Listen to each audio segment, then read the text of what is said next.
How to hide photos on iPhone and even hide the hidden album. So let's get started. First of all, open the Photos app on your mobile device, then select the photo or video you want to hide. Once inside the Photos app, you will get to see three dot icon at the top right corner of your screen.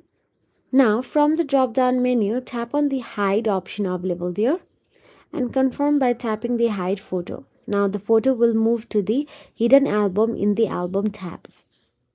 Now here you can see the hidden album option available. Tap on it.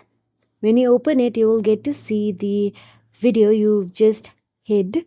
Now in order to remove it from the hidden album or hide the whole album, you will have to go to the settings app on your mobile device. Go to the iPhone home screen, then tap on the settings app. Inside the settings app, scroll down till the bottom and there you will get to see apps option available and simply tap on the apps. Now, once inside the apps, scroll down and look for the photos and simply tap on it. Now once inside the photos, you can see show hidden album option available.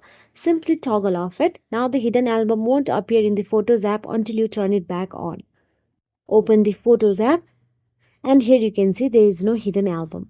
So that is it. If you found this video helpful, please like, share and subscribe, and thank you so much for watching.